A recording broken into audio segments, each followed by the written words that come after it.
Coucou Victor, ça va? Alors, est-ce que tu pratiques toujours le jeûne? Salut Boris.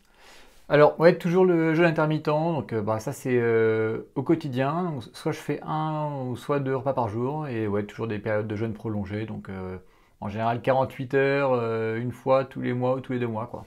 Parfait, tu varies les plaisirs, quoi. Bon, ça tombe bien parce que le sujet du podcast d'aujourd'hui, c'est justement le jeûne comme un des traitements de la stéatose hépatique. La stéatose hépatique, c'est ce fameux foie gras. Et comme vous le savez, le foie gras, la stéatose hépatique, c'est un thème très très important pour la longévité en bonne santé à laquelle on tient tant chez Sequoia Santé. Alors juste avant d'attaquer, n'hésitez pas à vous inscrire, vous abonner à la newsletter qui s'intitule Les conseils secrets de Sequoia Santé. Vous avez le lien dans le descriptif. D'ailleurs, pour ceux qui sont abonnés et qui n'en ont pas reçu récemment, toutes nos excuses, il y a eu un petit problème sur la mise à jour de la plateforme, donc il y a eu un petit problème d'envoi pendant quelques jours. Voilà, le problème est réglé, ça paraît tous les 15 jours. Alors, pourquoi s'intéresser à la stéatose hépatique? Victor, est-ce que tu peux nous dire pourquoi est-ce qu'on est potentiellement tous concernés et pourquoi c'est hyper important? La stéatose hépatique, c'est un vrai problème de santé publique. C'est à la fois très fréquent et très grave. Alors certes, ce n'est pas mortel à court terme, c'est pas comme une hépatite par exemple, car ce n'est pas un problème aigu, mais c'est un problème chronique. C'est-à-dire que les conséquences vont être décalées dans le temps. Et en effet, la stéatose hépatique provoque de graves conséquences en termes de morbidité. Vous savez, toutes les maladies du monde moderne qu'on commence à rencontrer après 50 ans, dont on parle régulièrement sur Sequoia Santé. Et bien sûr, à terme, c'est aussi une cause de mortalité précoce. Alors, toutes les classes socio-économiques sont concernées et tous les âges sont concernés. D'ailleurs, maintenant, on a même des enfants qui sont concernés. Et c'est une maladie qui est complètement due au mode de vie moderne, c'est-à-dire à l'alimentation et au style de vie. Et alors, en clair, qu'est-ce que c'est la stéatose hépatique? Bon, comme tu le disais en introduction, en fait, c'est le fameux foie gras. Donc le foie gras qu'on fait chez les canards. Donc c'est une maladie qui est liée à une infiltration graisseuse du foie et qui va entraîner une accumulation secondaire de graisse viscérale, notamment dans le péritoine et surtout dans le pancréas. Et c'est une des causes principales de l'insulinorésistance et de toutes ses conséquences, dont notamment le diabète. Ok, et cette stéatose hépatique, ce foie gras de canard mais chez l'homme, à quoi est-ce qu'elle est due? Eh bien, tout comme chez les canards, que l'on gave de grains pour faire du foie gras, quand on gave un Homo sapiens de féculents, notamment dérivés des céréales comme le pain par exemple, et avec de multiples repas par jour, eh bien, le foie se charge de graisse et se met à grossir. Et donc cette infiltration de graisse et cette augmentation de taille entraîne bien sûr une souffrance du foie, et cela entraîne dans un deuxième temps une accumulation de graisse dans les autres organes viscéraux, à cause de l'hyperinsulinisme qui résulte de l'insulinorésistance, qui la majore ensuite, enfin bref, c'est le cercle vicieux quoi. Hyperinsulinisme, insulinorésistance, donc on augmente l'insuline, donc on augmente l'insulinorésistance. On en parle souvent chez Sequoia Santé, vous avez remarqué. Et si c'est une maladie, comment on l'attrape? Alors on l'attrape par deux mécanismes qui peuvent être présents tous les deux à la fois. Tout d'abord, un engraissement indirect, qui est provoqué par un excès de sécrétion d'insuline, et aussi par un engraissement direct, c'est-à-dire sans passer par l'insuline. Donc deux engraissements pour le prix d'un. Est-ce que tu peux nous préciser quelles sont les principales causes de ces engraissements, que ce soit de l'un ou de l'autre? Alors il y a les causes alimentaires et il y a les autres causes. Alors dans les causes alimentaires, on l'a dit tout à l'heure, il y a une alimentation riche en glucides en général, avec pain, pâtes, riz, pommes de terre. C'est-à-dire celle qui est préconisée par les autorités de santé avec leur régime équilibré. Donc équilibré, qui contient plus de 50% de glucides, ça tombe bien, c'est exactement ce qu'on utilise pour engraisser le bétail ou les canards par exemple. Impeccable. Et ça peut aussi être provoqué par une alimentation assez riche en fructose. Alors le problème du fructose, c'est que même si on consomme assez peu de glucides, vu que le foie est le seul organe qui sait s'occuper du fructose, en fait tout ce qu'on va manger va se retrouver dans le foie. C'est pour ça qu'on dit que Homo sapiens tolère très mal le fructose. Alors le fructose, on le retrouve dans la plupart des choses qui ont un goût sucré, comme le miel, les fruits, les sucreries, etc. Alors oui, pour rappel, le fructose est quelque part, on peut dire, en impasse métabolique chez Sapiens. Et donc, on en a parlé dans un podcast précédent sur la toxicité des fruits, et enfin, pourquoi les fruits pouvaient être toxiques sous certaines conditions, et lesquelles. Et justement, à cause de cette impasse métabolique, le foie transforme ce fructose en graisse, qui l'assemble sous forme de triglycérides, qui s'accumulent dans le foie, et puis après, dans un second temps, dans d'autres organes aussi. Donc, pour plus de détails, je peux vous renvoyer vers ce podcast si vous n'avez pas vu. Et dans les causes non alimentaires, on peut mentionner tout d'abord le peu ou l'absence de période de jeûne.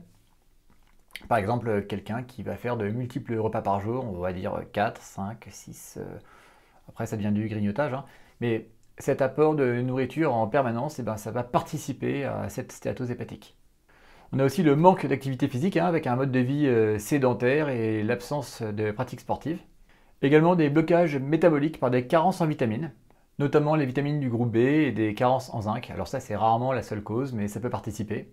Et on retrouve aussi des troubles hormonaux autres, comme par exemple un excès de cortisol ou un manque de testostérone, qui peuvent parfois en être à elles seules la cause. Et quelles sont les conséquences de la stéatose hépatique? Alors la conséquence directe, c'est une inflammation du foie qui est liée à la toxicité de cette infiltration graisseuse dans les cellules du foie. Cette inflammation, elle va augmenter le risque de maladies hépatiques, comme une hépatite ou un cancer du foie. En deuxième conséquence, on va aussi avoir une accumulation de graisse viscérale, c'est-à-dire dans les autres organes de l'abdomen, mais même pas que de l'abdomen, on peut même voir des cœurs gras. Et donc c'est cette graisse qui augmente beaucoup le risque de maladies cardiovasculaires. Et surtout une insulinorésistance avec hyperinsulinisme. Et ça va entraîner de multiples problèmes de santé dont on parle souvent, au premier rang desquels le diabète. Donc diabète, mais aussi hyperinsulinisme dont on parle, hein. Ça voudrait donc dire que la stéatose hépatique en tant que telle va majorer, augmenter le risque de certains cancers, de certaines démences, comme certains cas d'Alzheimer, d'infarctus du myocarde, d'infarctus cérébral qu'on appelle aussi l'AVC, c'est ça? Exactement, en fait, c'est un vieillissement accéléré de l'organisme. Vieillissement accéléré et pathologique. Bon, alors très bien. Et comment est-ce qu'on fait le diagnostic de cette stéatose hépatique?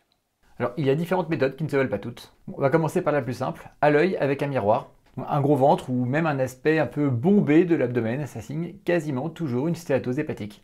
Également au mètre ruban, donc une augmentation nette du tour de taille, ça c'est quasiment aussi toujours une stéatose hépatique. Donc c'est ce qu'on dit souvent, hein, en fait, la graisse viscérale fait augmenter le tour de taille, alors que la graisse, l'excès de graisse qui n'est pas viscérale, en général, ce sera plutôt au niveau des hanches et des fesses.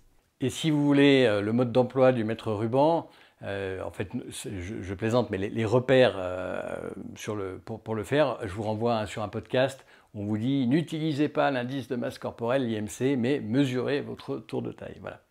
Ensuite, avec l'imagerie médicale, donc l'échographie, au scanner ou à l'IRM, hein, les trois méthodes peuvent le voir.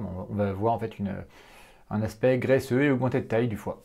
Et à la prise de sang, mais c'est un peu moins fiable, c'est plutôt des signes indirects. On verra par exemple une élévation des triglycérides, également une élévation de la glycémie à jeun, également une élévation de l'hémoglobine glyquée, et puis une élévation d'enzymes et de marqueurs hépatiques comme ASAT, ALAT et les gamma-GT. Alors dans le cas de l'élévation des enzymes hépatiques, on est déjà au stade de la stéatohépatite. Et alors justement, là on revient sur le stade vraiment stéatose. Cette stéatose hépatique, peut-on en guérir? Alors oui, la stéatose hépatique est totalement réversible. Alors très bien, tu devines la question suivante. Comment est-ce qu'on inverse, qu'on renverse cette stéatose hépatique? Alors tout d'abord, on va éliminer les causes alimentaires et d'hygiène de vie qui l'ont provoqué en premier lieu. On va diminuer drastiquement sa consommation de glucides et notamment les produits céréaliers transformés, comme tout ce qui est fait à base de farine de céréales et d'autres féculents en général. Je te coupe, excuse-moi Victor. Pour les féculents, pensez à regarder un podcast qu'on a dédié aux féculents, parce que parfois on nous demande, même régulièrement, mais qu'est-ce que c'est les féculents? Bon voilà. Donc n'hésitez pas à jeter un œil si c'est pas clair pour vous. Ensuite, on va réinstaurer des périodes de jeûne intermittent ou prolongé. Donc prolongé, hein, c'est environ 48 heures de jeûne. Alors pendant ces périodes-là, l'organisme va passer en autophagie et il va consommer ses propres réserves de gras. Ensuite, on va réinstaurer de l'activité physique et essayer de lutter contre la sédentarité, parce que les muscles sont un des piliers pour réinstaurer l'insulinosensibilité. Et la consommation énergétique des muscles va grandement aider le foie à éliminer cette graisse toxique. Mais pour le sport, il y a quelques précautions à prendre à cause du cortisol. Je vous renvoie vers un podcast qu'on a fait sur les différents types d'activités. Mais en gros, la musculation fonctionnelle, c'est l'idéal. Alors, une fois qu'on a retrouvé une bonne hygiène de vie, on est sur la bonne voie. Mais cela ne suffit pas toujours à éliminer toute la stéatose hépatique et la graisse viscérale. Le traitement qui va totalement éliminer cette maladie, il existe. Il n'est pas médicamenteux. C'est le jeûne prolongé, c'est-à-dire des périodes de jeûne d'au moins 48 heures de jeûne hydrique. Et pendant ces périodes de jeûne, l'organisme va être contraint de se débarrasser de cette graisse hépatique. Alors le jeûne prolongé, c'est un véritable dégraissage du foie. Et ensuite, l'hygiène de vie évitera la récidive. Juste un mot, jeûne hydrique, c'est un jeûne où l'on s'hydrate. Donc on va dire jeûne avec hydratation, ce serait plus clair. Et il s'oppose au jeûne sec, qui est un jeûne où l'on ne s'hydrate pas. Certains arrivent à le tenir, mais attention, c'est beaucoup plus difficile à tenir, potentiellement dangereux. On ne le recommande pas du tout. Bon, merci Victor. Du coup, en gros, pour résumer en 3 mots, pour guérir le foie gras, il faut arrêter de gaver le canard. Bon, plus sérieusement, la stéatose hépatique, telle qu'on la voit, qu'on la définit, ça n'est pas une maladie qui existe dans la nature. Il y a des situations de type stéatose très transitoires qui peuvent exister, notamment dans le cadre de l'hibernation de certains mammifères, qui sont des situations extrêmement différentes de ce dont on vient de parler. Et pour traiter cette stéatose hépatique, qui est donc à la fois une maladie moderne, mais aussi une cause de maladie moderne, comme on l'a vu, il y a un traitement non médicamenteux en plus. Et ce traitement, c'est le jeûne prolongé. Alors prolongé, ça veut dire plus de 24 heures, voire plus de 36 heures. Mais prolongé court, on a dit 48 heures, ça peut suffire, ça peut être 72 heures. Ça peut être fait un petit peu plus longtemps sous surveillance médicale. Dans ce cas-là, c'est conseillé chez des gens qui n'ont pas de maladie. Et de toute façon, s'il y a une maladie associée à cette stéatose hépatique, comme un diabète ou autre, on recommande toujours une surveillance médicale simple, mais voilà, que votre médecin soit au courant et vous accompagne dans ce jeûne même de 48 heures. En revanche, s'il n'y a pas de maladie sous-jacente, il n'y a pas de précaution particulière à prendre, si ce n'est s'hydrater. Victor, merci pour cet éclaircissement sur le foie gras. Merci à toi, Boris. Et je vous dis à très bientôt pour un prochain podcast, prochaine séance de questions-réponses. Et en attendant, bien sûr, comme d'habitude, prenez soin de vous. Merci pour votre écoute, à bientôt, prenez soin de vous.